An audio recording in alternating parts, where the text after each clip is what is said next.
नमस्कार बंधुओं, आधुनिक भारत के इतिहास के अंतर्गत मैं आपको पढ़ा रहा हूँ भारत में संवैधानिक विकास, जिसके अंतर्गत कई वीडियो मैंने चैनल पर डाले हुए हैं।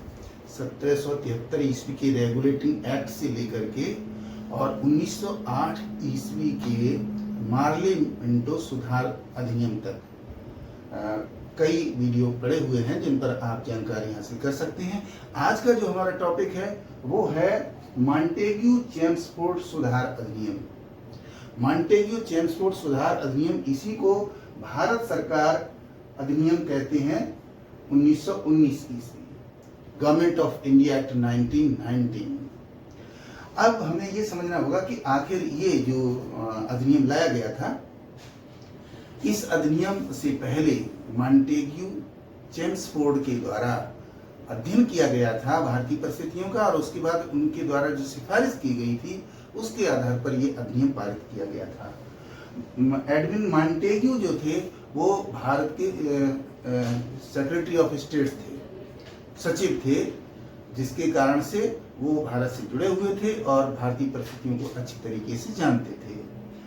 दूसरे व्यक्ति थे लॉर्ड चेम्सफोर्ड, जो तत्कालीन वायसराय थे या गवर्नर जनरल थे। वो भी पूरी की पूरी जिम्मेदारी समझते थे, इसलिए दोनों लोगों ने मिलकर के ये सुधार अधिनियम तैयार करवाया था। अब हमें ये देखना है कि आखिर उस समय पृष्ठभूमि क्या थी। 1914 ईस्वी में जब प्रथम विश्व युद्ध शुरू हुआ तो तमाम यूरोपीय देश और विभिन्न अन्य देश उसमें शामिल हुए। इंग्लैंड ने भारत की तरफ से अपनी तरफ से भारत को शामिल कर लिया और भारत की तरफ से भी युद्ध की घोषणा कर दी, अर्थात भारत भी उसमें शामिल हो गया। अब शामिल कैसे हुआ? महात्मा गांधी जी से अंग्रेजों ने समझौता किया और ये कहा कि आप जो है हमारी मदद कीजिए युद्ध के समय, और हम जब युद्ध जीत जाएंगे या प्रथम विश्व युद्ध समाप्त हो जाएगा तो उसके बाद हम भारतीयों को आजादी दे देंगे। गांधी जी ने इस बात को स्वीकार कर लिया और भारत की बहुत बड़ी सेना जो थी वो अंग्रेजों को दे दी। अंग्रेजों ने वो सेना जाकर टर्की में उतार दी, जहां पर के भारत नहीं चाहता था कि वहां टर्की में जाकर हमारे सैनिक लड़ें, क्योंकि हमारी सेना के अंदर हिंदू और मुस्लिम सिख सभी लोग थे, और टर्की में जो युद्ध चल रहा था वो अंग्रेजों का युद्ध मुसलमानों के खिलाफ था, क्योंकि वहां पर मुस्लिम शासन था। तो वहां का जो खलीफा था उसके खिलाफ हमारी सेना उतार दी गई, हमारी इच्छा के विरुद्ध। अंग्रेजों ने गांधी जी से प्रसन्न होकर के उस समय केसरे हिंद की उपाधि दे दी, और उसके बाद लगभग 4-4.5 साल तक जो ये चलता रहा प्रथम विश्व युद्ध, इस दौरान भारतीय राजनीति में भी बहुत उथल पुथल हुई। कई आंदोलन चलाए गए हैं जिसमें अनेक कांड हुए। तो जैसे जो एनी बेसेंट के द्वारा और तिलक के द्वारा होम रूल मूवमेंट चलाया गया था, और उसके बाद जब प्रथम विश्व युद्ध समाप्त हुआ और उससे ही पहले भारत में जलियांवाला कांड हो गया। और अंग्रेजों ने जब 18 नवंबर 1918 ईस्वी को युद्ध बंद हो गया तो गांधी जी ने जब उनसे कहा कि आप वादे के मुताबिक भारतीयों को आजादी दीजिए, तो अंग्रेजों ने इन दो लोगों को जिम्मेदारी सौंप दी कि आप भारतीय परिस्थितियों का अध्ययन कीजिए और बताइए कि क्या भारतीयों को आजादी दी जा सकती है। जब अध्ययन किया गया तो इन्होंने साफ इनकार कर दिया कि भारतीयों को आजादी नहीं दी जा सकती है, बल्कि भारतीयों को शासन करने के लिए धीरे धीरे प्रशिक्षित किया जाए, उन्हें ये जिम्मेदारी धीरे धीरे दी जाए, और जब वो जिम्मेदारी निभाने के काबिल हो जाएंगे तब उनको आजादी दी जाए। तो इस तरीके से अगले 10 साल के लिए शासन चलाने हेतु एक अधिनियम लाया गया कि किस तरीके से भारत की व्यवस्था चलाई जाएगी, और उस अधिनियम को नाम दिया गया भारत सरकार अधिनियम 1919 ईस्वी या भारतीय शासन अधिनियम 1919 ईस्वी। इस अधिनियम के अंतर्गत व्यवस्था ये की गई कि जो ब्रिटिश क्षेत्र है भारत में, ब्रिटेन का जो उपनिवेशीय क्षेत्र है, उस क्षेत्र का शासन कैसे चलाया जाएगा, किस तरीके से केंद्रीय सरकार काम करेगी, किस तरीके से प्रांतीय सरकार काम करेगी और किस तरीके से स्थानीय स्तर पर शासन चलाया जाएगा, इन सारी की सारी बातों के लिए व्यवस्था की गई थी 1919 ईस्वी के अधिनियम के अंतर्गत। तो आइए अब हम देखते हैं कि आखिर वो व्यवस्था क्या थी। तो इसमें सबसे पहले हम देखें प्रमुख विशेषताएं या प्रावधान, मेन फीचर्स और provisions of the government of India act 1990। तो आइए देखते हैं। सबसे पहले देखते हैं कि केंद्र सरकार की क्या संरचना तैयार की गई, क्या व्यवस्था की गई, क्या कानूनी व्यवस्था की गई कि इस तरीके से केंद्र सरकार कार्य करेगी। तो इसमें हम देखेंगे कि जो सबसे पहली व्यवस्था की, पहले केंद्र सरकार के बारे में बात करेंगे।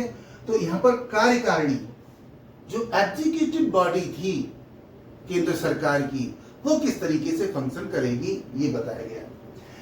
कार्यकारिणी का मुख्य अधिकारी गवर्नर जनरल होगा, यानी गवर्नर जनरल या वायसराय जो है वो इंचार्ज होगा एग्जीक्यूटिव बॉडी का। सेंट्रल एग्जीक्यूटिव बॉडी जो होगी उसका सर्वाधिकारी होगा गवर्नर जनरल या वायसराय। ठीक, अब इसमें क्या किया गया,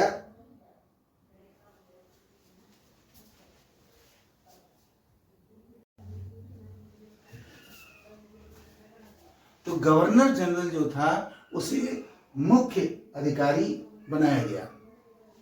इसके बाद केंद्र सरकार के स्तर पर कार्यकारिणी में दो सूचियां रखी गई। जो विषय थी कानून बनाने के वो दो भागों में बांट दिए गए। एक बनाई केंद्रीय सूची और दूसरी बनाएगी प्रांतीय सूची।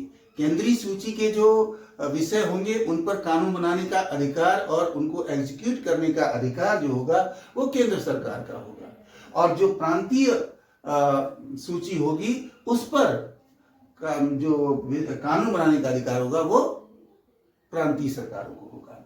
अब देखिए, वायसराय की परिषद में 3 विदेशी और 3 भारतीय सदस्य रखे गए। वायसराय की जो एग्जीक्यूटिव कमेटी थी, एग्जीक्यूटिव काउंसिल जो परिषद थी, उस परिषद में 3 सदस्य जो है वो अंग्रेज रखे गए और 3 सदस्य भारतीय रखे गए। कुल मिलाकर उसमें 6 सदस्य रखे गए। इसके बाद गवर्नर जनरल को अध्यादेश जारी करने का अधिकार।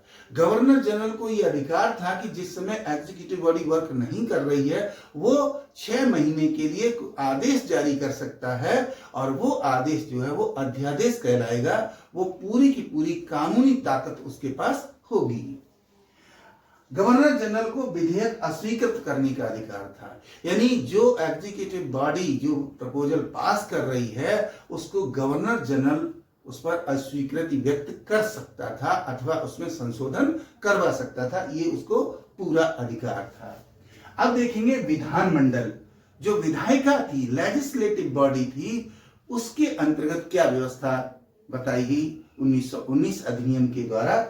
उसे बताया गया कि 2 सदनी व्यवस्थापिका, जो व्यवस्थापिका होगी उसमें 2 सदन होंगे। जिस तरीके से इंग्लैंड में जो उनकी लेजिस्लेटिव बॉडी थी उसके 2 सदन होते थे और अभी भी हैं, लॉर्ड सभा और हाउस ऑफ कॉमन्स, कॉमन सभा और लॉर्ड सभा। उसी तरीके से उन्होंने जो भारत के लिए व्यवस्था सुझाई वो थी विधानसभा, पहला सदन ये विधानसभा, और इसको निम्न सदन माना जाता था, जिसको वर्तमान समय में अगर देखें तो हम लोकसभा के रूप में, जैसे हमारी लोकसभा स्वतंत्र भारत में काम करती है उस तरीके से ये विधानसभा रखी गई थी। दूसरी थी राज्य परिषद। राज्य परिषद जो दूसरा सदन था और इसको उच्च सदन कहा जाता था, और इसको वर्तमान समय अगर देखें तो हम राज्यसभा के रूप में जानते हैं। तो राज्यसभा और लोकसभा, इस तरीके से ये 2 सदन की व्यवस्था केंद्रीय स्तर पर रखी गई थी। अब इसके बाद देखिए, इसके जो तमाम सदस्य होते थे वो विभिन्न स्तरों से निर्वाचन के द्वारा आते थे और कुछ नामित किए जाते थे। इनमें जो मनोनीत सदस्य होते थे वो एंग्लो इंडियन होते थे, यानी 2 एंग्लो इंडियन सदस्य जो है वो गवर्नर जनरल के द्वारा मनोनीत किए जाते थे। सदस्यों का कार्यकाल जो है वो 3 वर्ष होता था। जो लोकसभा होती थी या जो विधानसभा होती थी उसके सदस्यों का कार्यकाल 3 वर्ष होता था।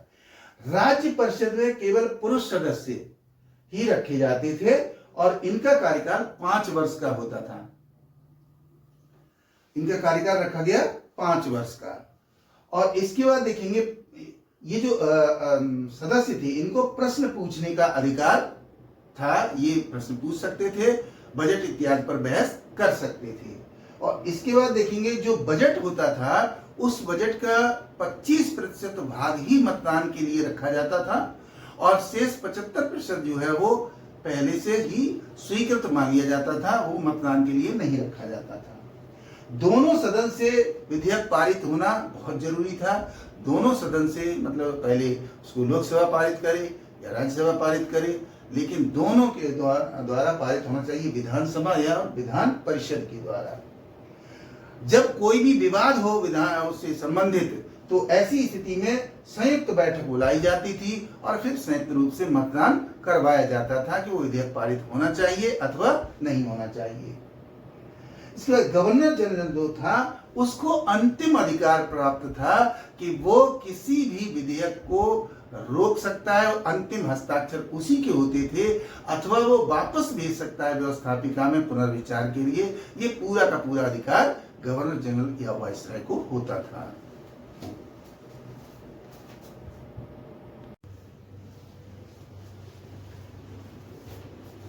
भारत सरकार अधिनियम 1919 आपको बताया जा रहा है, जिसमें मैंने अभी केंद्रीय स्तर पर जो व्यवस्थाएं बताई गई थी उनके बारे में बताया, आपको क्या प्रोविजंस किए गए थे। और अब आपको बता रहे हैं कि प्रांतीय स्तर पर क्या व्यवस्था दी गई थी 1919 ईस्वी के अधिनियम के आधार पर।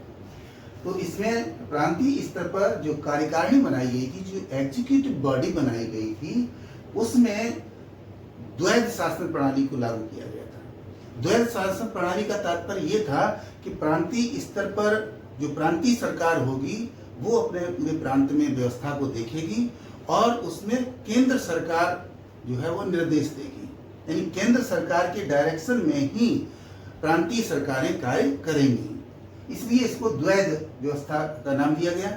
और दूसरी बात यह थी कि इसमें पार्षद और मंत्री बनाए गए थे। जो एग्जीक्यूटिव काउंसिल थी उसके जो पार्षद होते थे उन्हीं में से कुछ लोगों को मंत्री बनाया गया था और विभिन्न विभाग दिए गए थे कि वो अपने अपने स्वतंत्र विभाग का कार्य देखेंगे, उनको पोर्टफोलियो सौंपे गए थे। इसमें राज्यपाल जो है वो कार्यकारिणी का प्रमुख होता था। जिस तरीके से केंद्रीय स्तर पर जो गवर्नर जनरल था वो वहां की एग्जीक्यूटिव बॉडी का चीफ होता था, उसी तरीके से जो प्रांतों में गवर्नर्स होते थे उनको चीफ बनाया गया था, उनको प्रमुख बनाया गया था। अब जो प्रांतीय सरकार के जो विषय थे वो दो प्रकार के विषय थे। एक तो थे reserve for the provincial governments और दूसरे थे transfer from the central government to provincial government. यानी एक थे रिजर्व सब्जेक्ट और दूसरे थे ट्रांसफर सब्जेक्ट, यानी आरक्षित विषय और हस्तांतरित विषय। आरक्षित विषय के अंतर्गत जो व्यवस्थाएं रखी गई थी वो थी कानून, वित्त, भूमि, राजस्व और सिंचाई। यानी to maintain the law and order in the province it was the duty of the provincial government, ये उसको सौंपा गया। इसी तरीके से फाइनेंशियल सर्विस सौंपी गई, लैंड की कैसे व्यवस्था करनी है, किस जमींदार को लैंड देना है, कैसे ट्रांसफर करना है, कैसे मेंटेन करना, ये सारी की बात, रिकॉर्ड्स कैसे रखना है, ये सारी बातें। आगे थी भू राजस्व, जो रेवेन्यू है, रेवेन्यू किस तरीके से कलेक्ट किया जाएगा, कितना लागू किया जाएगा, कैसे राजकोष में इकट्ठा होगा, कैसे उसको व्यय किया जाएगा, ये विषय भी रखा गया। और साथ में सिंचाई, सिंचाई व्यवस्था इसलिए रखी गई ताकि कृषि उत्पादन को बढ़ाया जा सके। तो कृषि के क्षेत्र में बढ़ाने के लिए इसीलिए अंग्रेजों ने नहरें खुदवाई और नलकूप लगवाए। तो ये सारी की सारी व्यवस्था जो है वो इस अधिनियम के अंतर्गत प्रांतीय सरकारों को आरक्षित विषयों में दी गई थी। दूसरे थे हस्तांतरित विषय। हस्तांतरित विषय ये थे कि जो केंद्र सरकार कार्य कर रही थी तो वो जो जन कल्याण संबंधी कार्य थे या उत्पादन को बढ़ाने संबंधी कार्य थे, वो कार्य केंद्र सरकार केवल वहां पर बैठकर नहीं देख सकती थी। अब किसी भी प्रांत में फैक्ट्री लगानी है या कुछ और कार्य करना है तो प्रांत से भी तो बात करनी पड़ेगी, प्रांतों को अधिकार भी देने पड़ेंगे। इसलिए इस के अंतर्गत शिक्षा, स्वास्थ्य, आबकारी विभाग और उद्योग विभाग रखे गए थे। शिक्षा के लिए ये था कि विद्यालय कहाँ खोलने हैं, कैसे खोलने हैं, विश्वविद्यालय कहाँ पर क्या करना है, ये सारी बात थी। और स्वास्थ्य संबंधी भारत के अंदर ब्रिटिश पीरियड के में अनेक महामारियां फैली थी। हैजा, प्लेग, इन्फ्लुएंजा जैसी तमाम बीमारियां फैली थी और इन बीमारियों को नियंत्रित करने के लिए, उनके लिए व्यवस्था करने के लिए प्रांतीय सरकारों को यह अधिकार दिया गया था। आबकारी की दृष्टि से देखें तो भारत में जो है अन्य नशीली चीजों का उत्पादन होता था, जैसे अफीम का उत्पादन हो रहा है, मदिरा का उत्पादन होता था और भी बहुत सारी चीजें थी। तो उन पर कैसे टैक्स लगाया जाएगा, कैसे टैक्स वसूल किया जाएगा, किस तरीके से उत्पादन करवाया जाएगा, इन सारी की सारी व्यवस्थाओं को संचालित करने के लिए प्रांतीय सरकारों को अधिकार दिया गया। और उसके बाद उद्योग विकसित हो रहे थे भारत में। इंग्लैंड में औद्योगिक क्रांति हो चुकी थी और उसके बाद अंग्रेजों ने भारत में भी उद्योग लगाने शुरू कर दिए थे। कहाँ पर आयरन एंड स्टील का उद्योग लगेगा, कहाँ पर वस्त्र उद्योग लगेगा, कहाँ पर रासायनिक उद्योग लगेंगे, कहाँ पर किस तरीके से क्या होगा, कैसे पैसे का अरेंजमेंट किया जाएगा, ये सारी की सारी व्यवस्था जो है वो प्रांतीय सरकार को दी गई।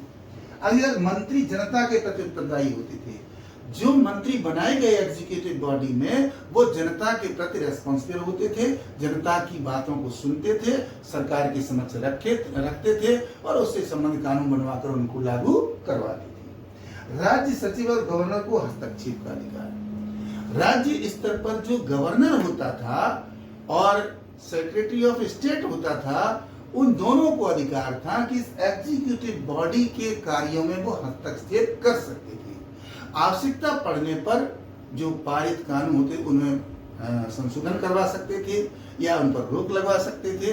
पूरा हस्तक्षेप का अधिकार उनको था। जिस तरीके से केंद्र के अंदर गवर्नर जनरल को और सेक्रेटरी ऑफ स्टेट, जो भारत का सेक्रेटरी ऑफ स्टेट होता था, उसको अधिकार था, उसी तरीके से प्रांतों में भी गवर्नर को और सचिव को यह अधिकार दिया गया था। अब देखेंगे कि प्रांतीय स्तर पर विधानमंडल किस तरीके से बनाए गए। एग्जीक्यूटिव बॉडी के बाद में लेजिस्लेटिव बॉडी किस तरीके से तैयार की गई थी। तो यहाँ पर जो है वो एक सदनीय व्यवस्था रखी गई थी इस 1919 के अधिनियम के अंतर्गत। यद्यपि बाद में 2 सदन भी विकसित होने लगे थे बड़े राज्यों के अंदर, बड़े प्रांतों के अंदर। तो उसमें पहला जो सदन होता था वो विधानमंडल कहलाता था, लेजिस्लेटिव असेंबली, लेजिस्लेटिव बॉडी। और दूसरा जो बाद में डेवलप हुआ था उसको लेजिस्लेटिव काउंसिल कहते थे। तो ये जो बनाई गई, इसका प्रांतीय स्तर पर इसका विस्तार किया गया, क्यों इसको बढ़ाया गया ताकि शासन सही तरीके से चल सके। और इसमें 70% सदस्य जो थे वो निर्वाचित रखे गए। शेष सदस्य जो है वो गवर्नर के द्वारा मनोनीत किए जाते थे और जो मनोनीत सदस्य होते थे वे सदस्य जो है वो गवर्नर के द्वारा दिए गए निर्देशों के अनुसार ही कार्य करते थे। अब जो निर्वाचित सदस्य होते थे उनके निर्वाचन के लिए निर्वाचन क्षेत्र बनाए गए थे। उन क्षेत्रों को सांप्रदायिक आधार पर अलग अलग सौंप दिया गया था, जैसे वर्ग के आधार पर या कम्युनिटी के आधार पर उनका अलग अलग रिप्रेजेंटेशन रखा गया था। जिस तरीके से मार्लियामेंटो अधिनियम 1908 ईस्वी के अंदर जो लागू किया गया था 1900, तो उसमें जो है जो व्यवस्था की गई थी कम्युनल रिप्रेजेंटेशन की, उसी व्यवस्था को आगे बढ़ाया गया। अब जो बात आती है कि ये जो सदन बनेगा उसमें जो निर्वाचन का, जो मतदान का अधिकार है, तो पहली बार 1908 ईस्वी के अधिनियम में व्यवस्था की गई थी मतदान के अधिकार की व्यवस्था भारतीयों के लिए, जो पहली बार की गई थी। और उसमें केवल पुरुषों को ही अधिकार दिया गया था और वो भी केवल भद्र पुरुषों को, जो बहुत हाईली क्वालिफाइड होते थे या हाईली रिच होते थे, उन लोगों को अधिकार दिया गया था।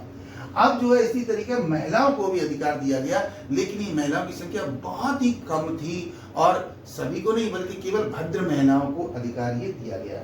और इसमें ये निश्चित किया गया कि विधानमंडल के निर्वाचन में उन्हीं लोगों को वोट देने का अधिकार होगा जिनकी भू राजस्व, जो कम से कम 3,000 रुपए प्रतिवर्ष भू राजस्व जमा करते होंगे और किसी न किसी क्षेत्र विशेष में वो विशेष अनुभव उनके पास होगा, विशिष्ट अनुभव होगा, चाहे वो विधायी अनुभव हो यानी ये बहुत ही भद्र पुरुष होंगे, इंटेलिजेंट पीपल होंगे, खास लोग होंगे, विशिष्ट लोग होंगे। जैसे विश्वविद्यालय की सीनेट का कोई सदस्य होगा, किसी अन्य विशिष्ट संस्था का सदस्य होगा, ऐसे लोगों में से ही, ऐसे लोगों को ही ये मतदान का अधिकार दिया गया था। तो इस तरीके से प्रांतीय स्तर पर ये 1919 अधिनियम के आधार पर ये व्यवस्थाएं की गई थी।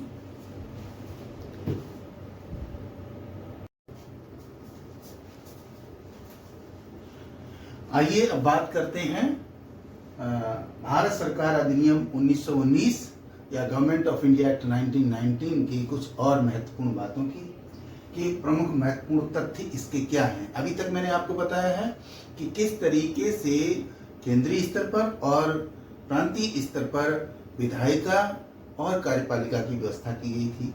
वो प्रावधान सभी आपको बताए जा चुके हैं। और अब देखते हैं कि इसमें कुछ खास महत्वपूर्ण जो तथ्य उभर करके आए थे 1919 ईस्वी के भारत सरकार अधिनियम के बाद में, वो क्या थी। सबसे पहली चीज जो थी, पहली बार भारत में लोक सेवा आयोग की स्थापना की गई। आपको ध्यान होगा कि 1858 ईस्वी के भारतीय शासन अधिनियम के आधार पर ये कहा गया था कि भारत में सिविल सेवा के लिए परीक्षा आयोजित होनी चाहिए अधिकारियों की भर्ती के लिए, लेकिन अभी तक कोई भी आयोग नहीं बना था। परीक्षा जो है वो इंग्लैंड में होती थी, क्योंकि इसकी परीक्षा करवाने के लिए इंग्लैंड में आयोग था, और परीक्षा अंग्रेजी में होती थी और इंग्लैंड में होती थी। तो इसके कारण से भारतीयों को बहुत बड़ी दिक्कत होती थी। अब ये 1919 ईस्वी के अधिनियम में यह व्यवस्था की गई कि भारत में लोक सेवा आयोग स्थापित किया जाएगा और वो परीक्षाओं को आयोजित करवाएगा। अगली बात, 10 वर्षों के लिए व्यवस्था लागू करना। ये जो 1919 ईस्वी के अधिनियम में जो व्यवस्था की गई थी, उसमें ये कहा गया था कि ये व्यवस्था अगले 10 साल तक चलेगी, और 10 साल के बाद फिर भारत की जांच करने के लिए, भारत की व्यवस्था को देखने के लिए फिर एक आयोग बनेगा, और वो आयोग भारत में आएगा। वो फिर अध्ययन करेगा कि भारतीय इस काबिल हो गए हैं कि नहीं कि उनको सत्ता सौंप दी जाए। उस आयोग की रिपोर्ट के आधार पर फिर आगे एक्शन लिया जाएगा कि सत्ता दी जाए अथवा न दी जाए। उसी के अनुसार 1928 ईस्वी में भारत में साइमन कमीशन आया था। 1927 ईस्वी में इसका गठन किया गया था और ये 8 फरवरी को पहुंचा था। अब आप कहेंगे कि जब 10 साल के बाद व्यवस्था की गई थी तो ये 2 साल पहले क्यों इसको बनाया गया। वो इसलिए बनाया गया कि 1929 ईस्वी में 10 साल के पीरियड के अनुसार 1929 हो रहा था, और उस समय चुनाव होने वाले थे इंग्लैंड के अंदर। तो इंग्लैंड की जो कंजर्वेटिव सरकार थी, उसको ये डर था कि कहीं चुनाव में अगर हम लोग हार गए तो जो लिबरल पार्टी की सरकार बनेगी, कहीं ऐसा ना हो कि वो भारत के संबंध में कुछ उदारतापूर्ण निर्णय ले ले। इसलिए उससे पहले ही कमीशन भेज दो और वो ये रिपोर्ट दे देगा करके कि भारतीय अभी सही तरीके से शासन चलाने के लिए प्रशिक्षित नहीं हो पाए हैं, तो हम फिर अपनी व्यवस्था को आगे भी लागू रखेंगे। क्योंकि अंग्रेजों का एकमात्र उद्देश्य ये था कि हिंदुस्तान के अंदर ब्रिटिश साम्राज्य को जारी रखा जाए।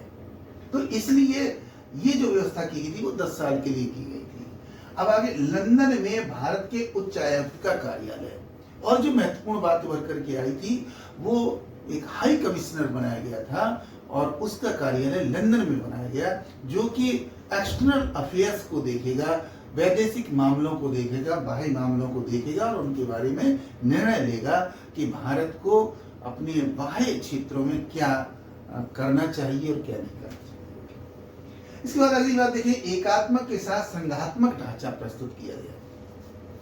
जो व्यवस्था की गई इस अधिनियम के अंतर्गत, उसमें जो है एकात्मक और संघात्मक दोनों व्यवस्था लेंगे। अभी तक जो व्यवस्था चल रही थी वो यूनिटरी ज्यादा थी। यूनिटरी का मतलब है उसमें ब्रिटेन का ही बोलबाला था, जो ब्रिटिश लोग थे उन्हीं का बोलबाला था, हर स्तर पर वही जो करेंगे वो होगा। लेकिन अब क्या किया गया, उसको संघीय ढांचा बनाया गया। यानी केंद्र की सरकार बनाई गई और प्रांतीय सरकारें बनाई गई। तो सरकारों के स्तर कर दिए गए और उनमें भारतीयों की भागीदारी बढ़ा दी गई और भारतीयों को भी अवसर दिया गया कि वो शासन में भागीदारी करें।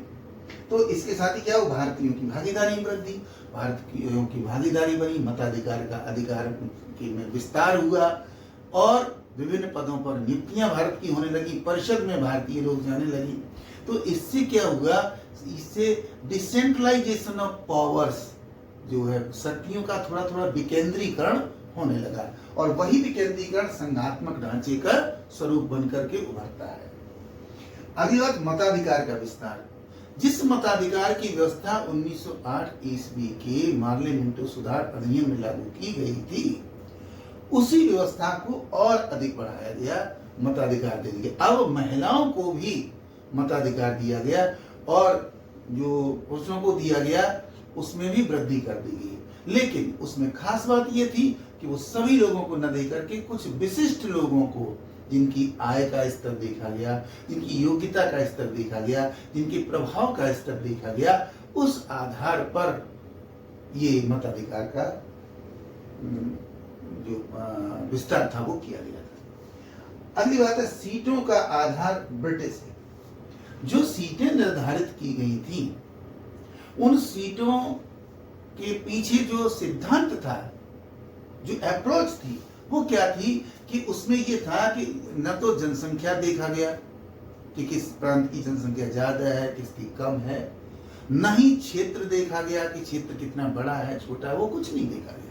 ये देखा गया कि कौन से क्षेत्र से, कौन से राज्य से, कौन से प्रांत से सीट वहां पर दे देने से अंग्रेजों का हित होगा, ब्रिटिश का हित होगा, वो देखा गया।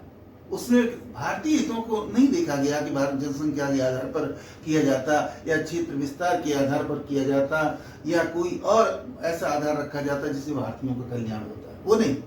उसमें ब्रिटिश हित को देखते हुए कि किस क्षेत्र में सीट दे देने से ब्रिटेन का हित बढ़ेगा, वो देखा गया, उसके आधार पर सीटें निर्धारित की गई।